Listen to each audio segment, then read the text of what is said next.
At 7:56 on the morning of December the 7th, 1941, Japanese aircraft swooped down over Hawaii. Their target? The US Pacific Fleet at anchor in its base at Pearl Harbor.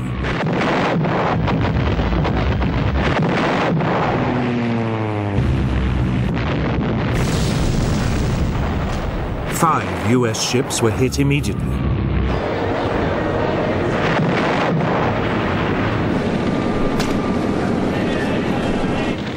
A few minutes later, more Japanese aircraft joined in.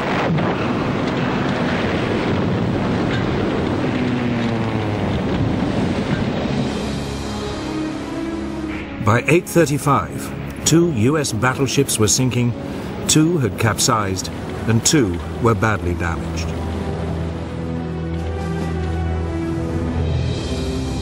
A 7th battleship, the Nevada, slipped her moorings and was heading out to sea when she too was caught and forced to beach.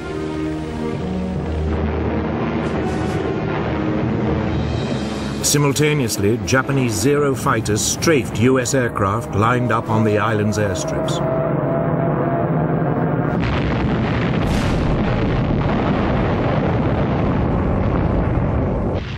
They also shot up nearby army barracks.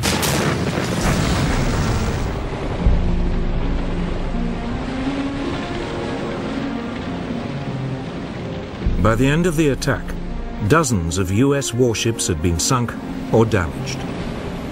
188 aircraft were also destroyed.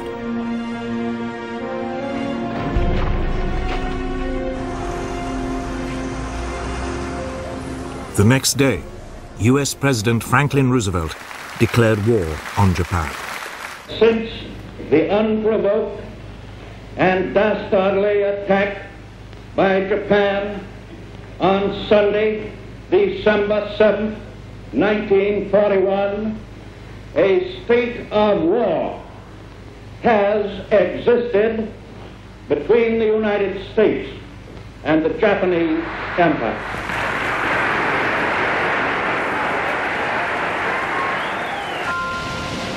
The stage was set. Could Japan knock out the United States with a swift blow before the huge might of America ground it down? It would become one of the great conflicts of World War II.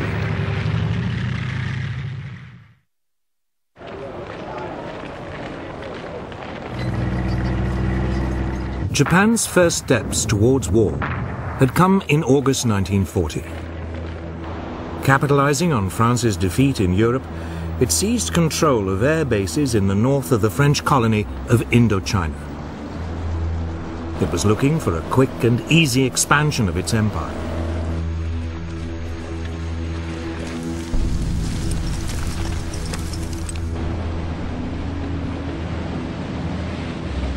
A year later, it issued an ultimatum demanding the use of all French air bases throughout Indochina. When the French hesitated, the Japanese invaded and seized control of the entire colony.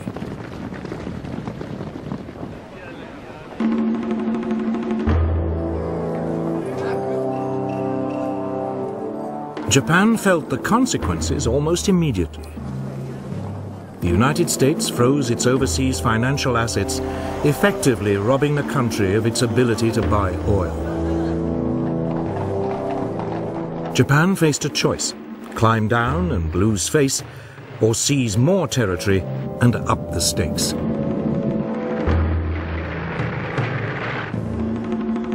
For a new Japanese government, under the aggressive General Hideki Tojo, there was no question about which course to take. Japanese army and navy commanders were told to prepare for a swift war to occupy all the far eastern territories controlled by Britain, France, the Netherlands, and the United States. The country was expecting a swift victory.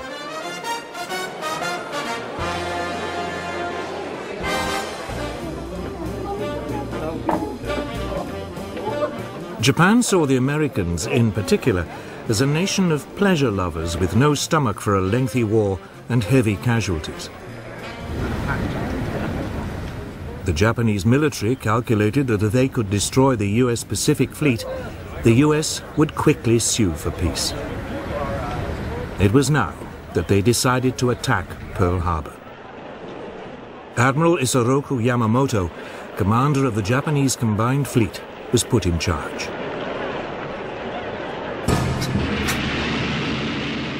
He had 10 battleships, 10 aircraft carriers, and the world's most advanced naval aircraft.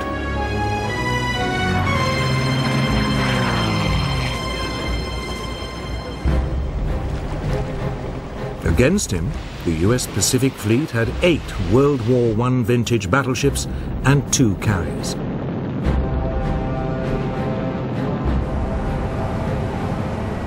Yamamoto planned the attack with great care.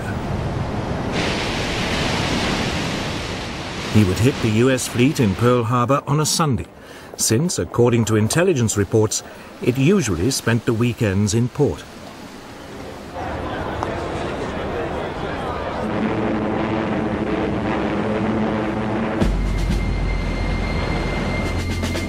In total radio silence, the Japanese strike force gathered in Tankan Bay in the northerly Kuril Islands.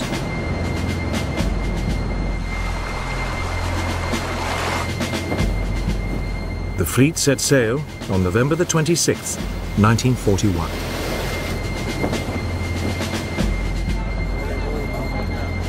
Meanwhile, as a decoy, Japanese negotiators arrived in Washington to discuss a possible Japanese withdrawal from China.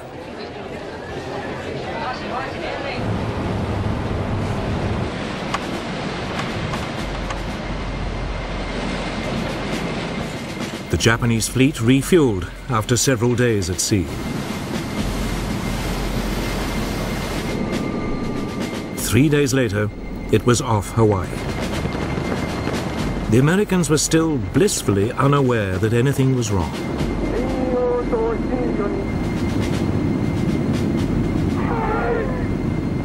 At 6 a.m. on December the 7th, after a final briefing, the first wave of Japanese aircraft took off.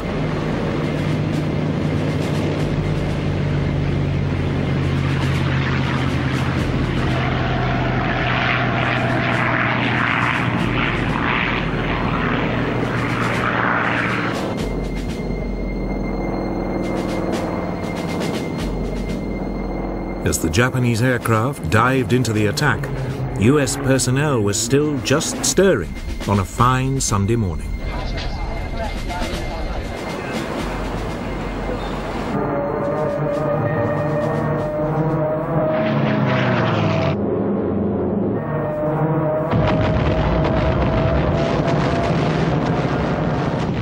It was all over in less than 2¼ hours. Yamamoto's plan had worked like a dream. Or had it? There was only one problem. The US fleet's 2 aircraft carriers had not been in Pearl Harbor at the time and had escaped the attack.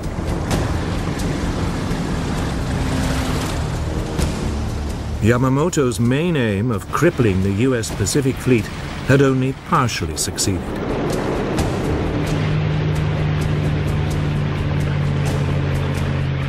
US naval air power in the region was still intact.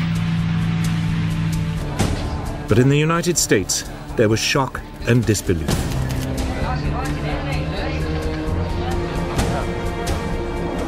It quickly turned into a mood of fury and determination.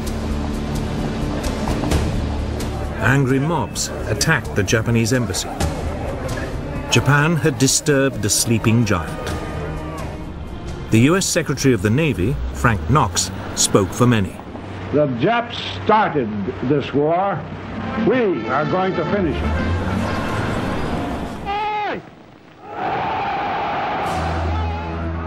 Yet before the US could mobilize its full strength, the Japanese were to inflict more humiliating defeats on the Western Allies.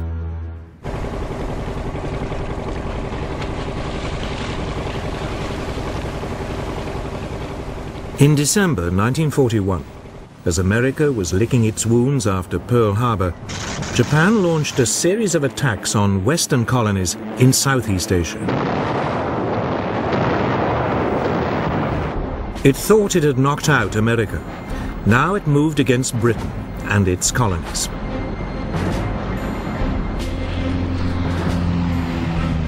The first to be hit was Malaya, where a Japanese force came ashore in the northeast of the country.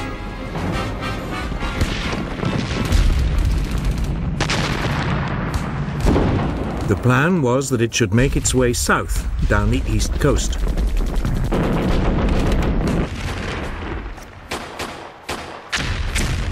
The invasion force was met by a contingent of British Indian troops.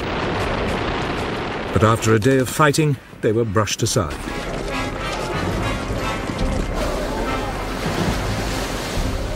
Meanwhile, further north in Thailand, a second Japanese landing was unopposed.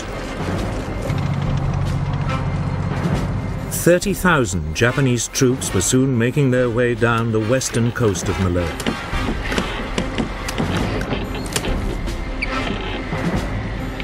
The target of the two groups, Singapore, the center of British military and political rule in the Far East.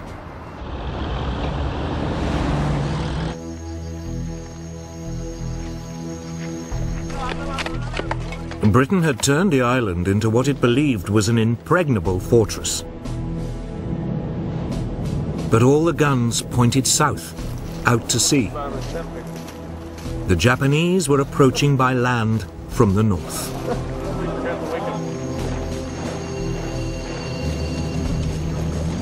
Yet British military commanders remained remarkably untroubled. They didn't rate the Japanese as fighting men and believed the Malay jungle was, anyway, virtually impassable.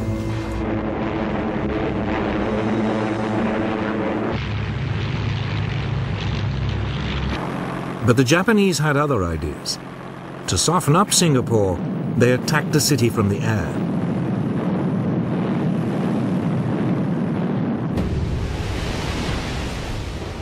Britain sent the new battleship Prince of Wales and a battlecruiser, Repulse, to attack Japanese troop convoys. They were met by Japanese bombers.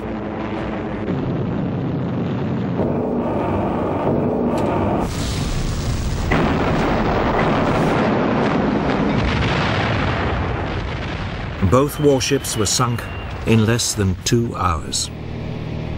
Almost 1,000 of their crew were lost. It was the greatest British naval disaster of World War II. In an era of aircraft and aircraft carriers, it was now clear the battleship, for years the mainstay of the British Navy, had had its day.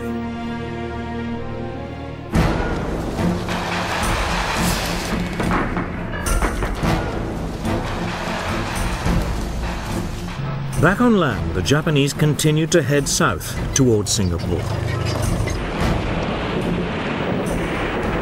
On January the 11th, 1942, Kuala Lumpur was captured. The British forces fell back and withdrew to Singapore.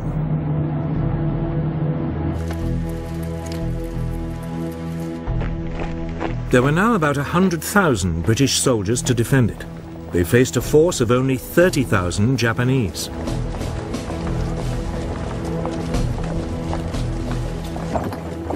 Even without their big guns, the British should have been able to hold out.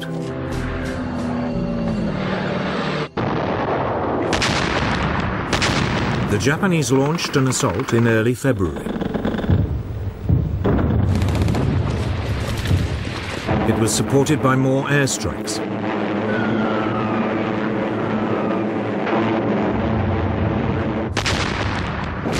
The British defense was soon reduced to chaos. Civilian casualties began to escalate.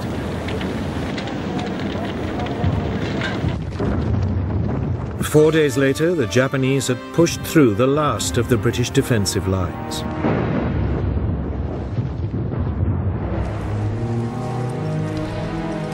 The commander, General Arthur Percival, surrendered with over 90,000 men.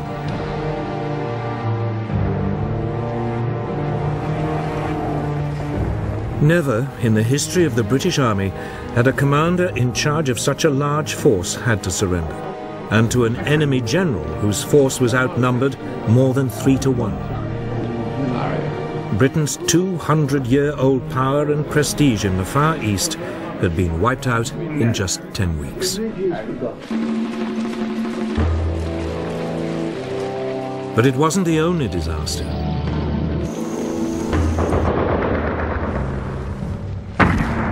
Elsewhere in Southeast Asia, the Japanese forces were equally triumphant. The British garrison in Hong Kong fought for 2 weeks before succumbing to a Japanese invasion.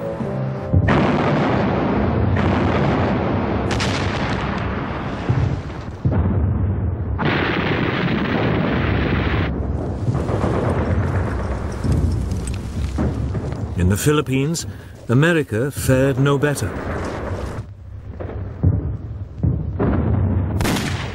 Here, a preemptive bombing raid caught large numbers of US aircraft neatly lined up at Clark Field.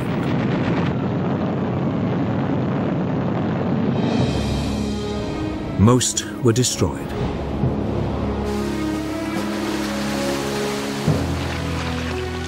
Two days later, with US air power virtually non-existent, Japanese troops began to land.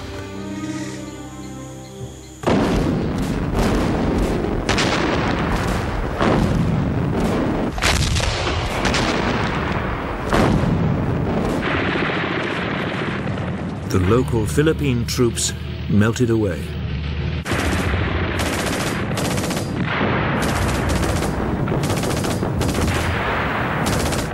The Japanese advanced rapidly. 10 days later, Manila was captured.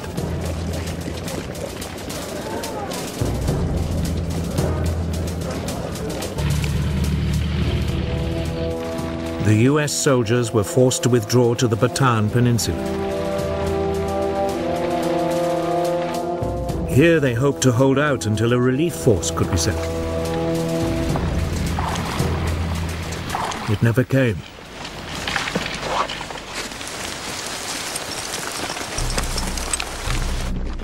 On April 3rd, 1942, Japanese troops launched a major assault on US positions. After 4 days heavy fighting, they broke through.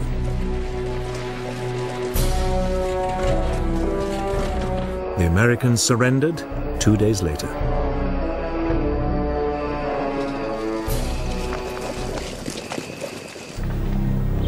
That left just one British colony in the region, Burma.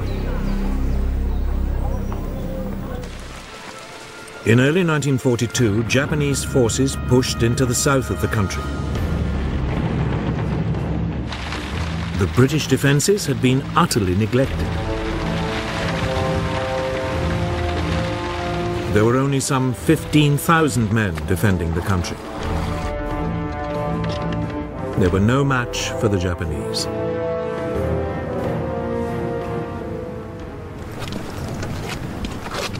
The Allied troops mounted a brief but doomed resistance.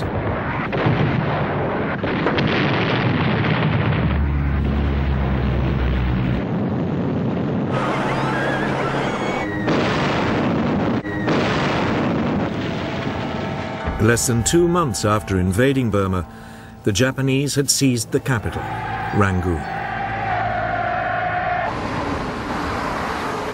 8 weeks later, the British had been pushed entirely out of the country. In just under 6 months, the Japanese had seized control of the whole eastern rim of the Pacific.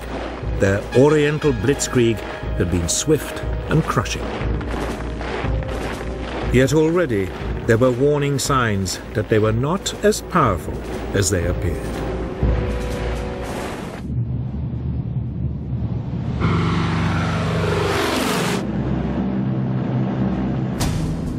On April the 18th, 1942, 4 months after Pearl Harbor, America struck back at the Japanese.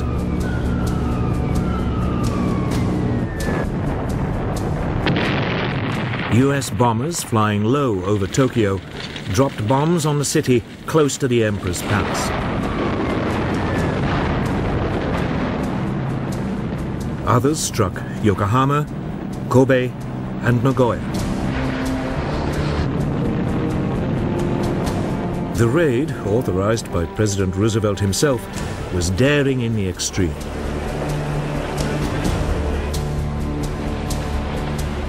The B-25 Mitchell bombers had not been designed to be launched from aircraft carriers. They barely managed to lumber off the deck of the USS Hornet, which had brought them to within 700 miles of the Japanese capital.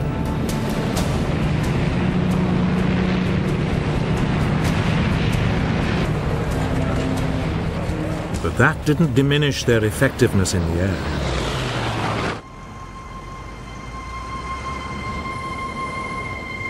In Japan, the raids caused profound shock.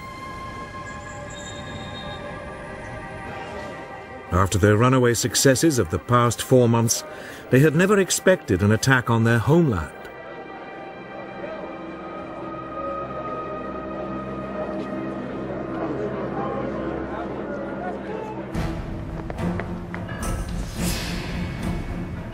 Japan's military planners now decided to extend the country's defenses.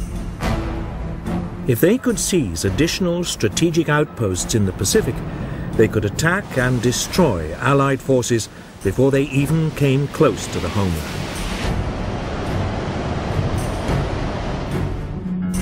Japan already controlled much of the Chinese coast, Southeast Asia, and the Philippines.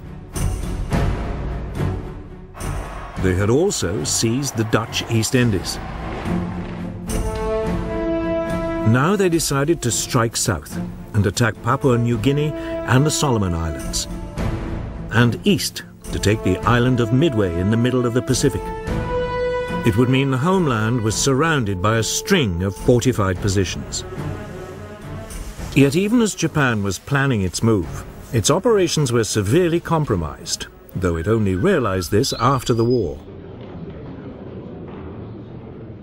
The United States had broken its military and diplomatic codes.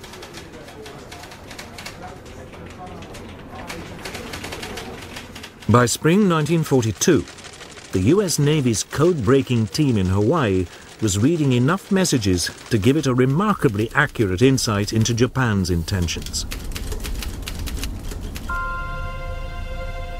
So it was that the US Commander-in-Chief in the region, Admiral Chester Nimitz, learnt the details and timing of Japan's planned invasions of the Solomon Islands and Papua New Guinea. If successful, they would cut off Australia from her allies. A Japanese bombing raid on Darwin had already caused widespread fear of an invasion.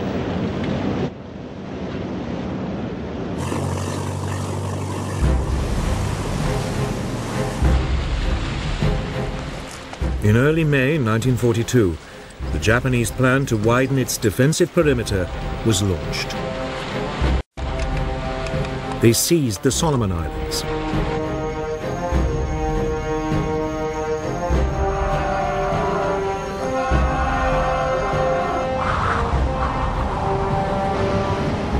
Two days later, the Japanese carrier force entered the Coral Sea in preparation for the main assault on Papua New Guinea.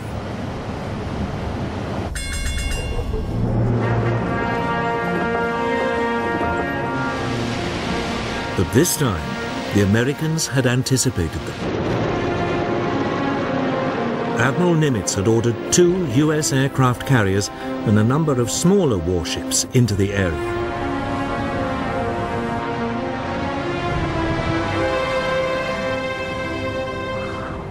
For 2 days, the rival fleets searched for each other.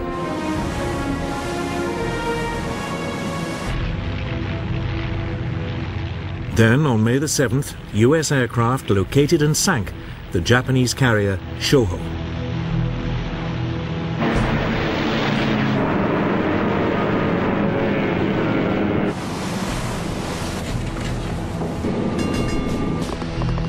The Battle of the Coral Sea was underway.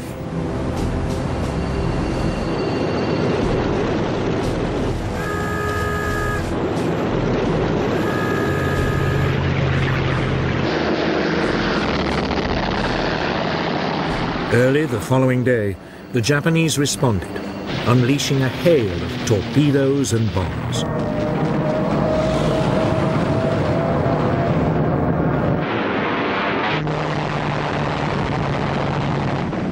To begin with, the US aircraft carrier Yorktown managed to avoid the Japanese torpedoes.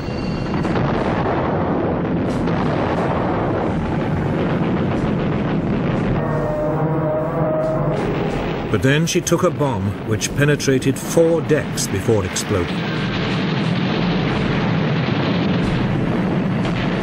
37 men were killed.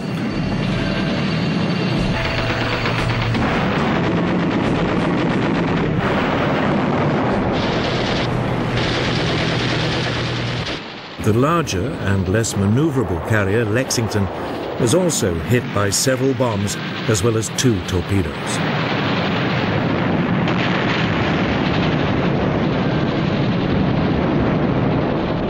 She developed a heavy list to port.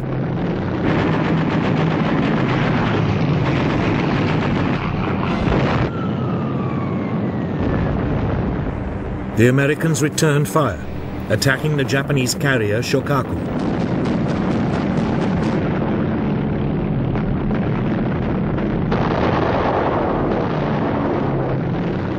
The first US raid was blunted by Japanese Zero fighters, which forced the US Douglas Devastator bombers to drop their torpedoes too far out. All the torpedoes missed.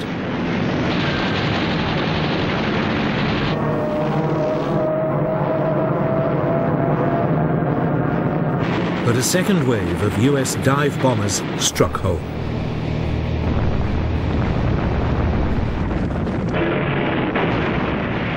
The Shokaku's deck was so badly damaged, she could no longer be used by aircraft.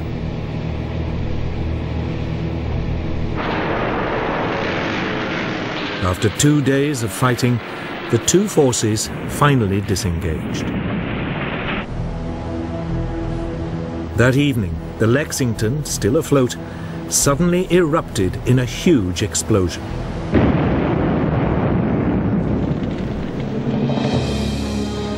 There had been an undetected leak of aviation fuel that had caught fire.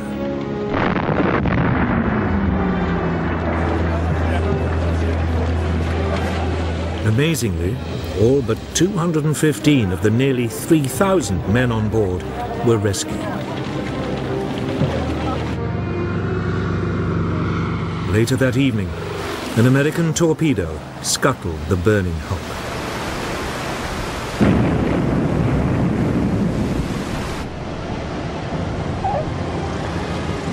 The Battle of the Coral Sea was, on paper, a draw.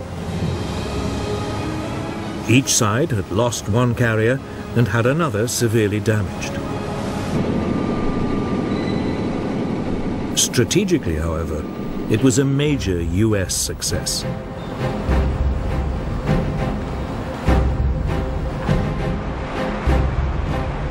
It had prevented the Japanese from seizing more territory, and it had stopped them from isolating Australia.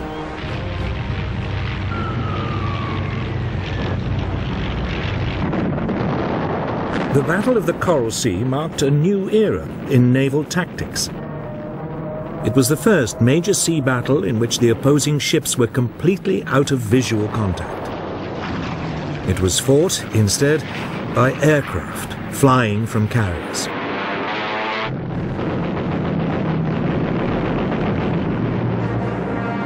It would soon become clear which side had adapted to the new form of naval conflict more successfully.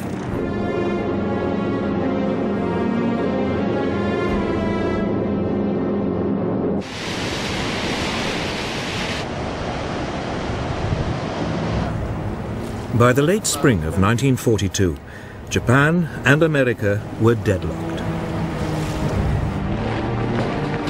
Japan needed a quick victory if it was not to be ground down by the huge resources of the United States. In mid-May, it began its next move. US codebreakers reported Japanese plans for a new attack. It would be on Target AF, somewhere in the mid-Pacific. The problem for the Americans was that they had no idea where Target AF was. Could it be a reference to Midway Island near Hawaii? An ideal jumping-off point for another attack on the American fleet in Pearl Harbor. The code-breaking team suggested a way to find out. The US airbase on Midway was instructed to send an uncoded message reporting problems with the island's water system.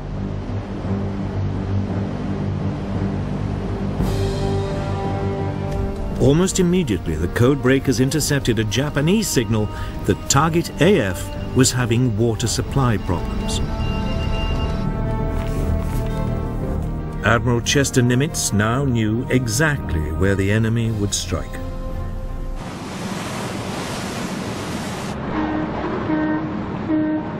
The Japanese plan was typically complex. A diversionary attack on the Aleutian Islands in the North Pacific would draw away part of the US fleet, while Midway was seized by an occupation force. The Americans would be obliged to hurriedly commit their carrier force to retaking the island. There they would be annihilated by a huge Japanese naval presence, including 4 large aircraft carriers. It was the second Japanese attempt to wipe out the US Navy in the Pacific within a year.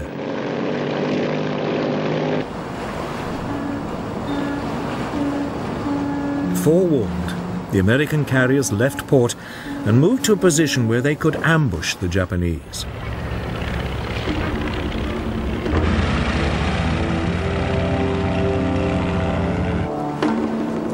On June 3rd, 1942, Japanese forces launched the expected attack on the Aleutian Islands.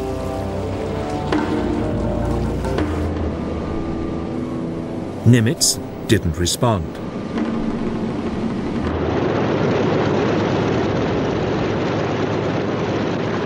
Then, early the next morning, the main Japanese carrier force launched a first airstrike on Midway Island to soften up its defenses.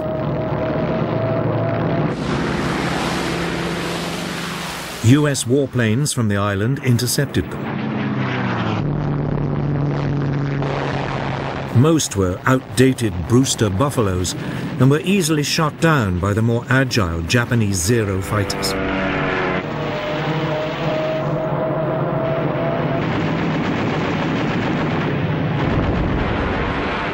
But the Japanese attack had been blunted. Midway's defenses had not been broken.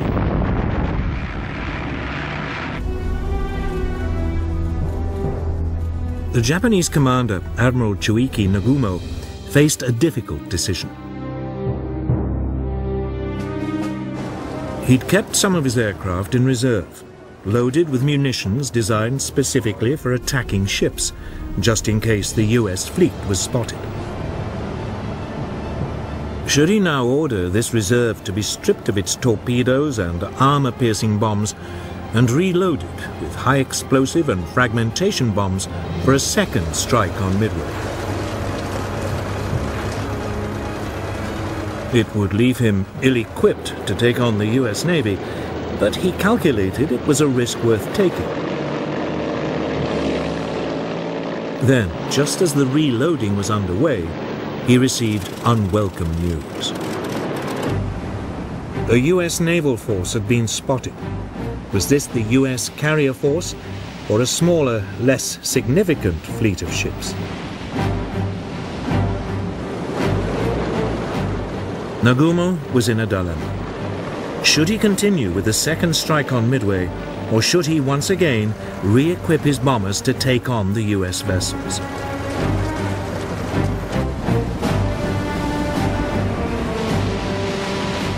Nagumo decided to gamble. He would push ahead with the second strike on Midway. His hope was that when the bombers returned, there would still be time to rearm them to take on the US ships. Even as he weighed the odds, the Japanese carriers were attacked by US bombers.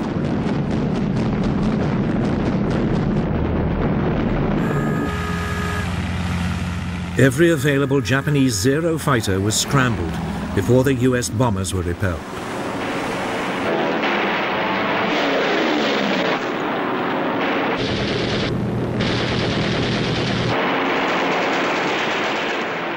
Then came another report from reconnaissance planes.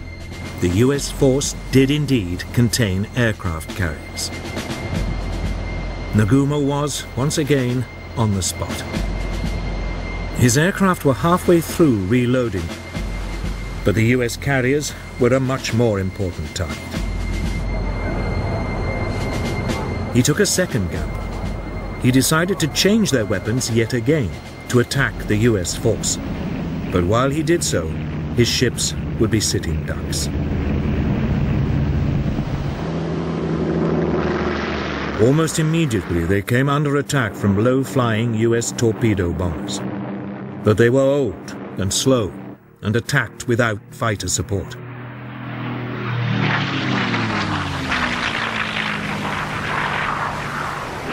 As they approached the Japanese fleet, they were rapidly shot down.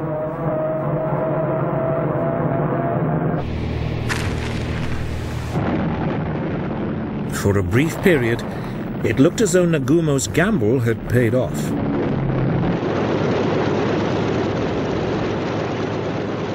Then, just as his bombers had been reloaded and were ready to take on the US carriers, disaster struck.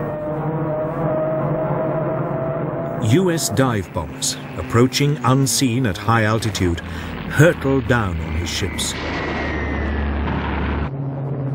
The Japanese were caught completely by surprise. Nagumo had gambled once too often and was now at the mercy of American air power.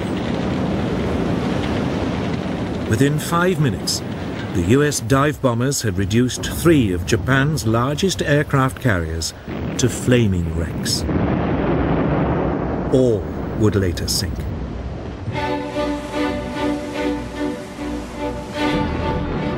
The fourth carrier, the Hiryu, had been masked by a rainstorm and that afternoon mounted a desperate counterattack.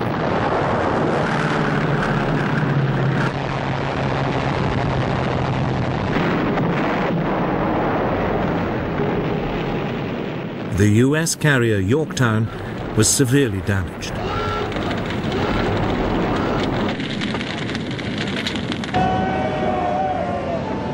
It was torpedoed by a Japanese submarine several days later. But the Japanese fight back was short-lived. Late in the afternoon that day, the Hiryu was also hit and turned into a blazing pyre. In a matter of hours, Japan's mastery of the sea had been destroyed. The attack on Midway Island had achieved nothing. But it had cost Japan its finest carriers and 332 aircraft. Well over 2,000 sailors had also died.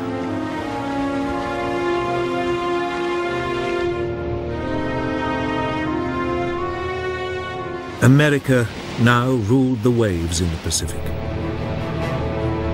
Yet Japan was still undefeated on land and a powerful, threatening force in the air.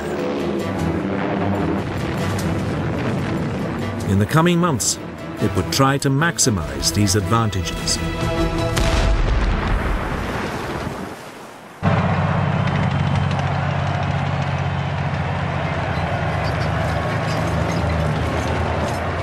By summer 1942, Japanese plans to build a defensive ring of occupied territories around their homeland had still not been completed. Heavy losses at sea had frustrated their attempts to grab Papua New Guinea and islands in the Central Pacific. Japanese planners now came up with a new plan. If they couldn't do it by sea, they'd do it by land. On July the 21st, a division-sized force of experienced jungle troops landed on the northern coast of Papua New Guinea. They immediately struck west to capture Port Moresby, the capital.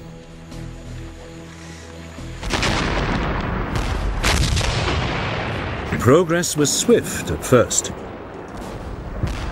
The small Australian defence force was completely outnumbered.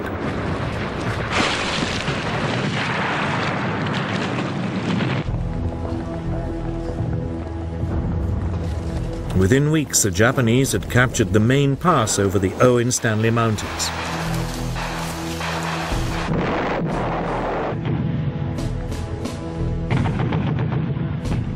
They then halted to await reinforcements before the final push on Port Moresby.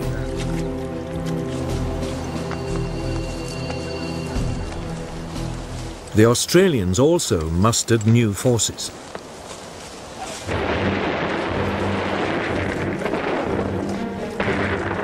When the Japanese moved off again, they now met much stiffer resistance.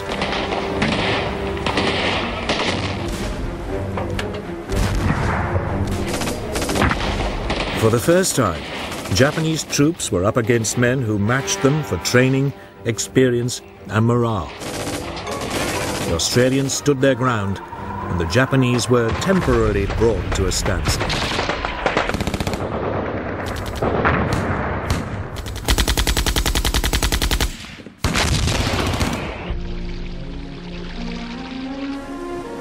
But conditions in the jungle were appalling. There was constant tropical rain. Malaria was rife. The Australians were eventually again forced to retreat.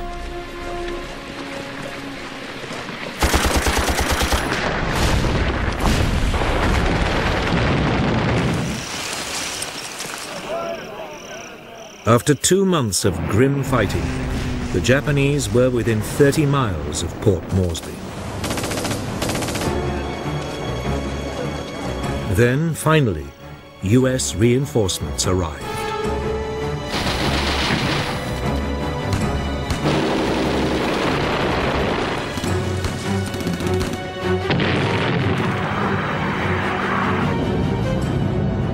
Through September and October, the Japanese were, in their turn, forced back.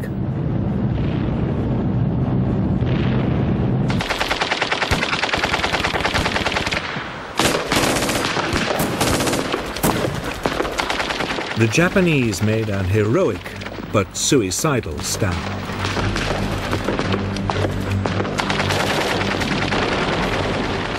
Many chose to die fighting rather than surrender.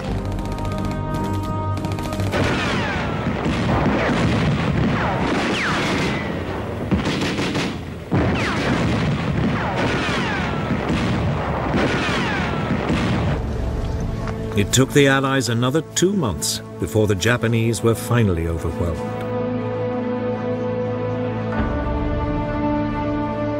It had been a bloodbath.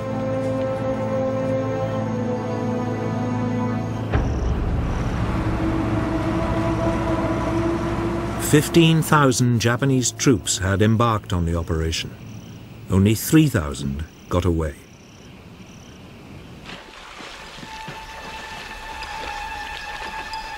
The Japanese were in trouble. They'd lost at sea. They were now rapidly losing the initiative on land. American military might was asserting itself.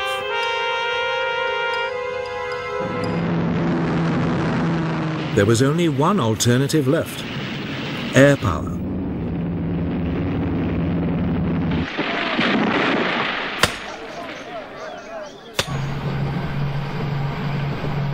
Through the summer of 1942, Japanese engineers began building a string of airstrips across the Pacific. One was on the island of Guadalcanal, in the southern Solomon Islands.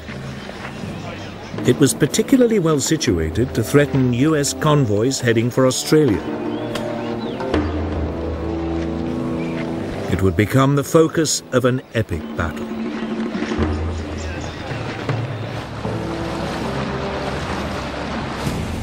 In July 1942, an amphibious force of US Marines invaded the island. They landed without resistance.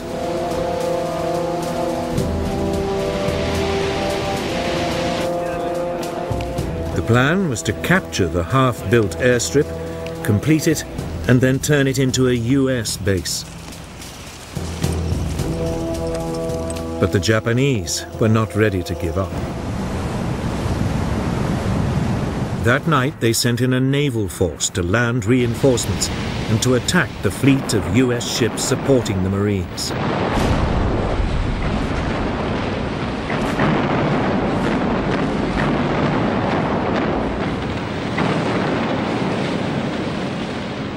In a dazzling display of night fighting, the Japanese cruisers sank 4 Allied warships and drove the rest out to sea.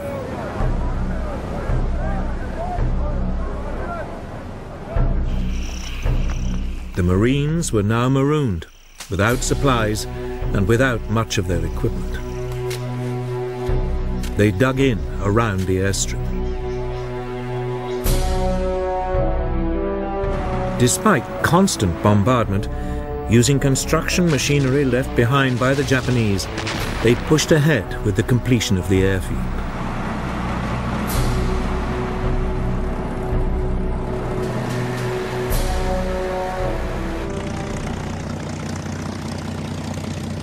Two weeks later, a group of US Wildcat fighters and Dauntless dive bombers flew in. They were not a moment too soon.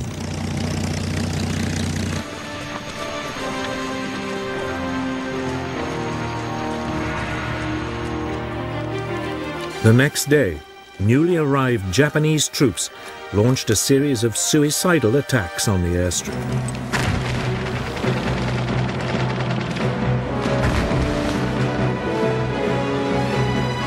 Over the following months, wave after wave of fanatical troops were thrown into the battle.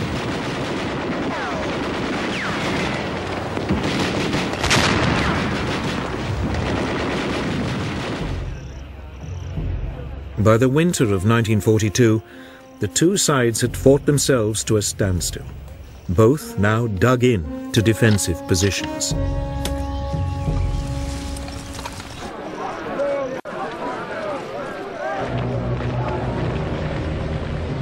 Then, in December, the exhausted US Marines were replaced by fresh troops.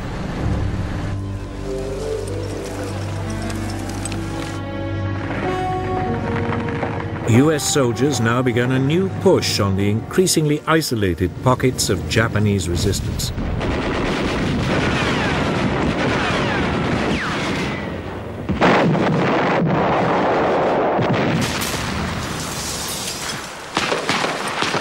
By early February 1943, the Americans had finally won control of Guadalcanal.